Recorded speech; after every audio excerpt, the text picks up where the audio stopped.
I know that the title of my talk today, Yellow Dog Doubters, doesn't make a whole lot of sense. As you probably know, the term yellow dog Democrat was coined long ago to describe voters of the old solid South, people who would vote for a yellow dog if the dog happened to be on the Democratic ticket.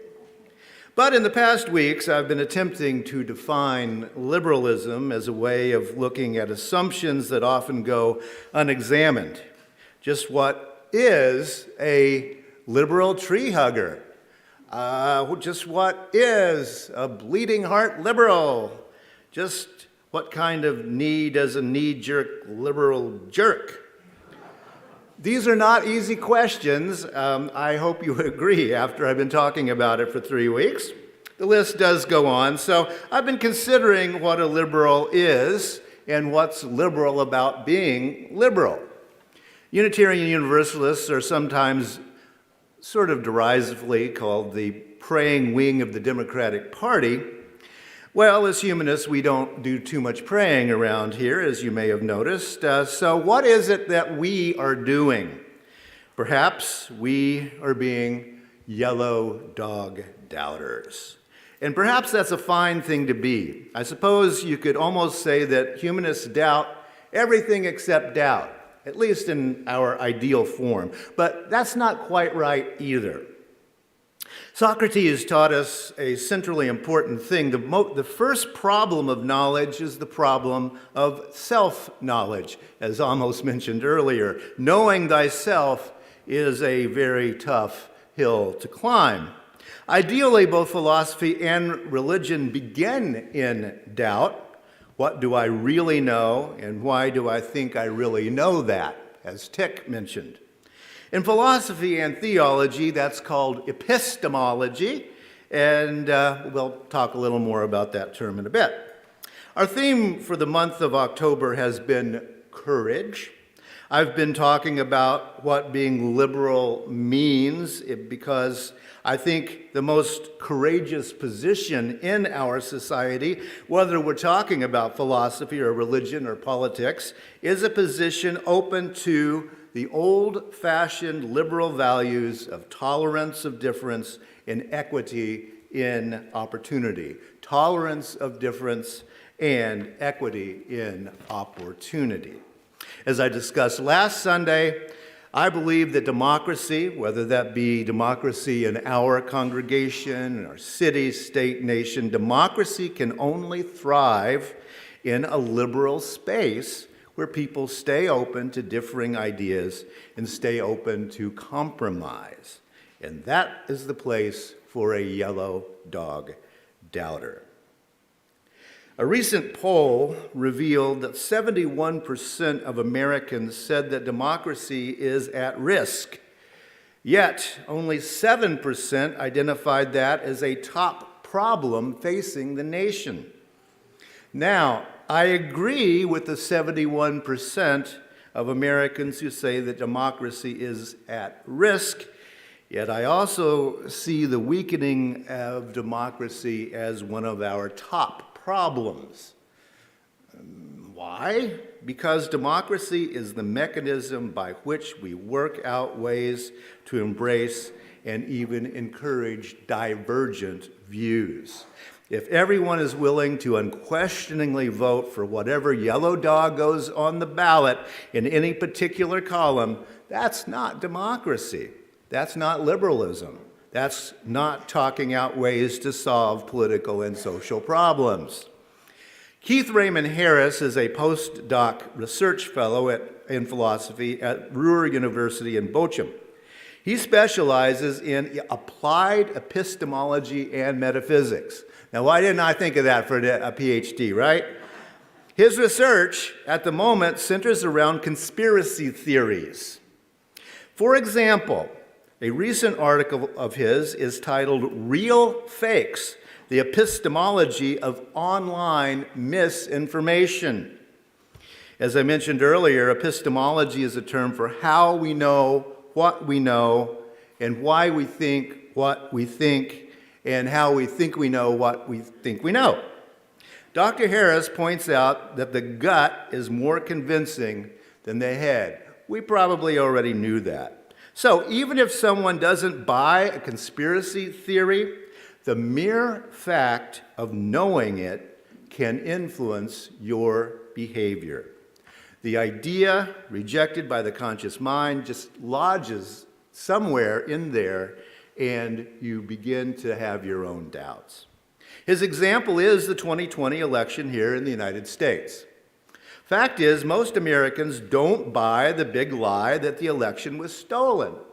However, the mere existence of the conspiracy theory is swaying many Americans to have some doubts concerning the integrity of the U.S. voting system, and therefore, efforts to fix voting are seen by many people as a good idea, despite the fact that many of those efforts are politically motivated to gain advantage for a particular side, as you've seen in the news. Just as advertising often hints, without being explicit about, oh, this product will make you sexy, well, hearing a conspiracy theory introduces that little bit of something into the mind. The same thing has occurred with the anti-vaccination movement. Some believe the conspiracy theories, but most people don't.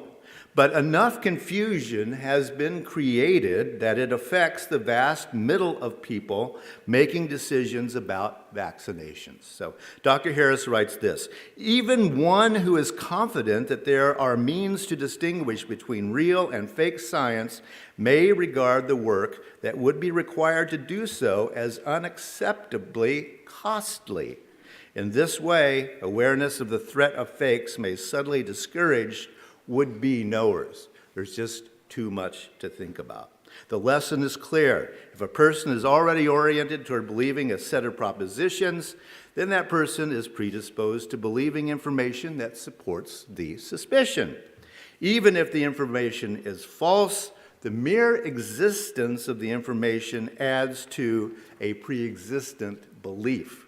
Furthermore, even those who do not buy a conspiracy often have a nagging gut-level feeling, a kind of queasiness about things, if you will.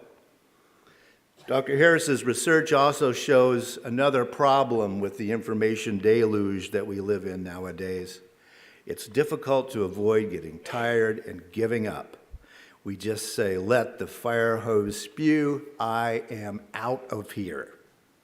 Recently, an article titled in the online magazine SciPost caught my attention. It said, new research has uncovered a psychological mechanism that underlies fanaticism.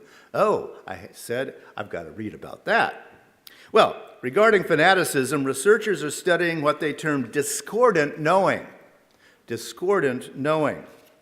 This sort of knowing is made up of what the researchers are calling felt knowledge.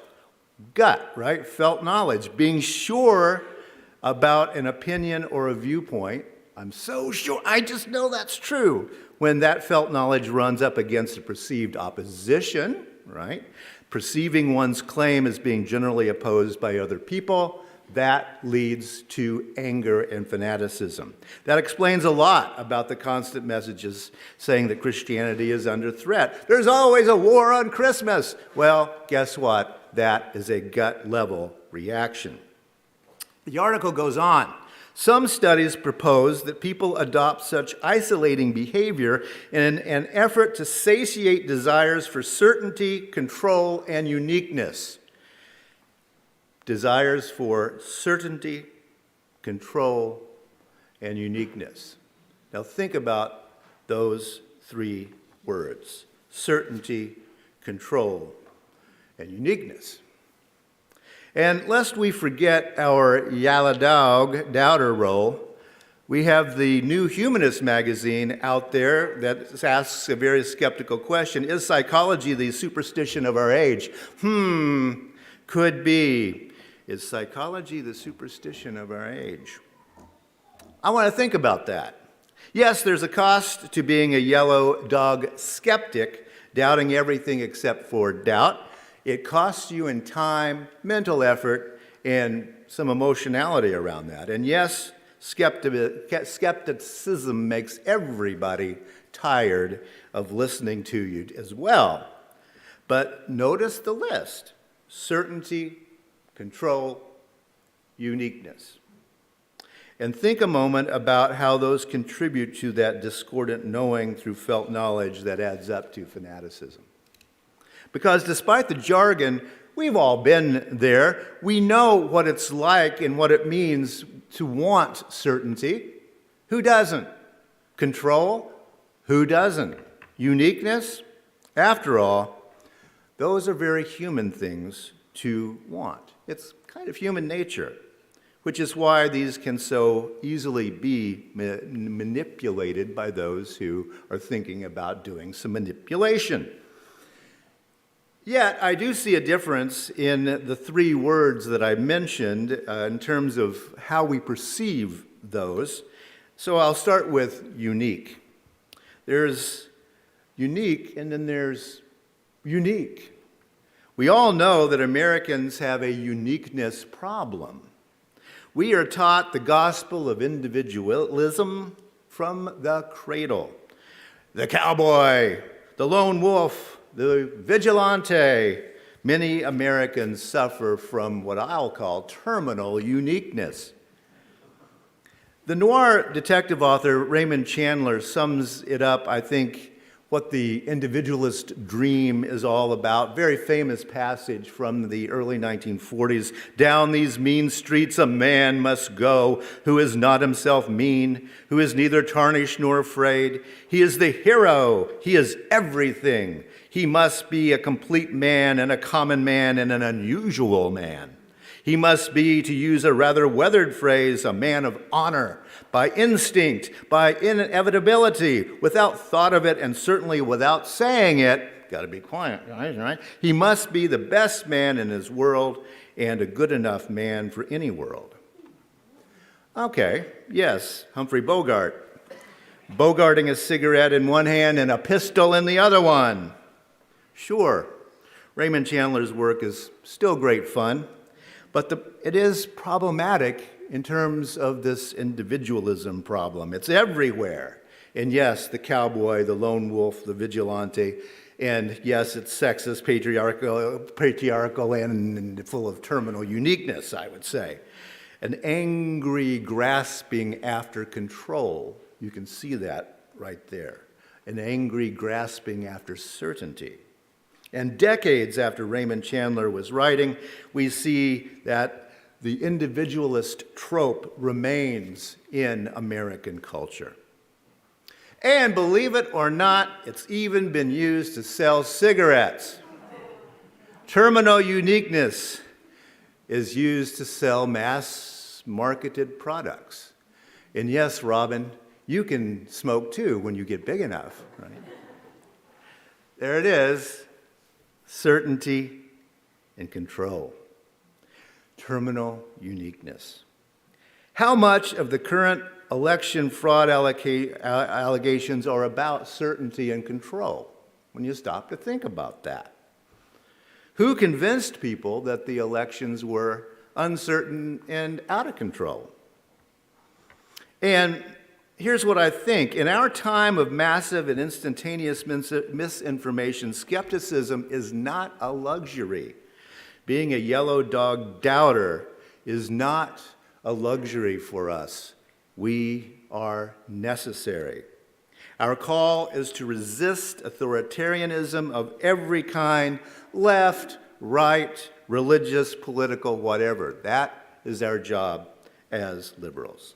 Given the fire hose of information and misinformation, we have to be willing to say, hang on, I need to think about that. And we don't hear too much about that, do we? Unitarian Universalists long ago agreed that individual conscience in matters of religion could free the tradition from creed and dogma. We're not going to ask you what you believe. Instead, we agree on how we will act communally among ourselves. We who believe in upholding the liberal tradition must articulate a working theory of communal values that's inclusive and equitable. That's one of the things we've missed ourselves on the liberal side, I think, is what are our communal values. We've trusted other aspects of ourselves, and we think you're going to treat us nicely and that kind of thing, but where is this individualism and how does it affect us, this terminal uniqueness that we Americans are so prone to? What our communal values consist of has been a cause of consternation, as a matter of fact, even a stumbling block for both retention of members and new adherents. But the terminal uniqueness, the scourge of individualism, has got to go, as does our very human reaching for certainty and control. We need to clearly articulate our communal values and willingness to let go of some sacred cows. Well, where do you go for your news? Think a moment.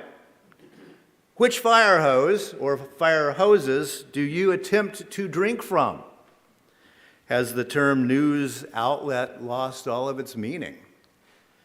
Pew Research indicates that more and more Americans are getting their news from social media, and that those who get their news from social media are both less knowledgeable about issues and less engaged politically. It's a combination. In the publishing business, there's something called the Barnes & Noble effect. Common sense would say that exposing consumers to a large variety of books and authors would make people buy a large variety of books and authors. Well, it doesn't. Rather, consumers faced with a daunting variety of authors in that Barnes & Noble bookstore choose the authors they already know. It goes back to that certainty and control thing. You walk into a bookstore to buy a scary book. There are hundreds and hundreds of titles by hundreds and hundreds of authors. What do?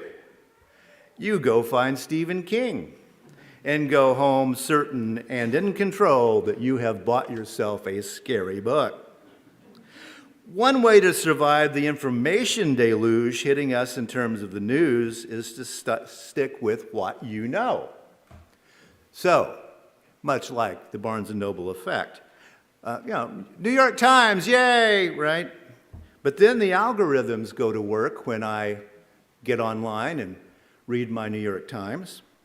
They know I'm a New York Times reader. So what are you if you're a New York Times reader? You probably have some education. You're probably liberal. You're probably a professional or retired of some sort. You live in an urban area, very likely. And, your income range is thus and so. And suddenly, we know a whole lot about you because of that. You probably shop at Target. And you probably buy green products as well. We know that having a membership at Costco versus having a membership at Sam's Club is a strong indicator of your politics. We know that, and the algorithms know that. And this goes on and on and on, as you know. And then, just like that, you've entered an echo chamber, haven't you? The echo chamber in which all your desires are affordable with a payment plan, and all your beliefs and biases and prejudices are suddenly reinforced. And in that algorithmic echo chamber, sticking resolutely and irrevocably to your current beliefs is the easiest thing to do. I'm just not going to be moved. I'm unique. You're certain. You're in control. Oh, and then you learn that everything about you is under attack, right? OMG, I'm under attack. And then someone says, but wait. I know how you should vote. I've got this yellow dog for you. Looky there. There's the solution. It's just what you've been waiting for. I don't think I'm exaggerating to say that differentiating the true from the false has never in human history been more difficult or more important than it is right now.